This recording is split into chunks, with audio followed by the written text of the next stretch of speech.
ಹಾಕ್ತಿದ್ವಿ, double ಪಂಚು. ಅದು ಕಟ್ಕೊಂಡ್ರೆ ಓಡಾಡೋದು ಕಷ್ಟ, ಸೆಕೆ, ಮನೆಯವ್ರಿಗೆ ಹೊಡಿಯೋಕ್ಕೆ ಕಷ್ಟ, ತುಂಬ ಸೋಪ್ ಜಾಸ್ತಿ ಬೇಕು, ನೀರು ಜಾಸ್ತಿ, ಎರಡು ಮಾಡಿದ್ದು. It is serving the purpose. ಏನಾಗಿದೆ ನಾನು ಹೊಲ್ಸಕ್ಕೆ ಕಾಣ್ತೀನಿ, ಒಗೆದಿರ್ಬೇಕಷ್ಟೇ. ಆಮೇಲೆ ಈ ಶರ್ಟ್ ನೋಡಿ 94 ದಿಸ್ ವಾಸ್ ಮೇಡ್ ಇನ್ 94. ಕಾಲ ಅರ್ಧ ಇತ್ತು, ಇಲ್ಲಿ ಕತ್ತರಿಸಮ್ಮ ಅಂದೆ. ಹಾಂ, ಚೆನ್ನಾಗೇ ಇದೆ.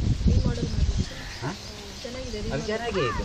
ಅದರಿಂದ ನಾವು ಯಾರೋ ನನಗೂ ಮಾತಾಡ್ಕೋತಾರೆ ತುಂಬ ಜನ, ನಮ್ಮ ನೆಂಟರು, ನಮ್ಮ ಸ್ನೇಹಿತರು, ಈ ಊರಿನವ್ರು ಎಲ್ಲ ಮಾತಾಡ್ತಾರೆ. ಅವನೊಬ್ಬ ಕಜ್ಜು, ನನ್ನ ಮಗ ರಾತ್ರಿ ಎಲ್ಲ ದುಡಿತಾನೆ, ನನಗೆ ಬುದ್ಧಿ ಇಲ್ಲ ಅಂತ ಏನೋ ಮಾತಾಡ್ಕೊಳ್ತಾರೆ. ನನಗೇನು ಯಾರೇನು ಲೆಕ್ಕ ಸಾಕೋದು ಇಲ್ಲದೇ ಇದ್ದರೆ ಅವನ ಸ್ಟೋರಿ ಇದೆಯಲ್ಲ, ಮುಲ್ಲಾ ನಜರುದ್ದೀನ್ ಈ ಸನ್ ಆ್ಯಂಡ್ ದ ಡಾಂಕಿ, ಹಂಗಾಗಿ ಹೊಳೆಗೆ ಬಿದ್ದು ಸತ್ತೋದ್ರು 3 ಜನ.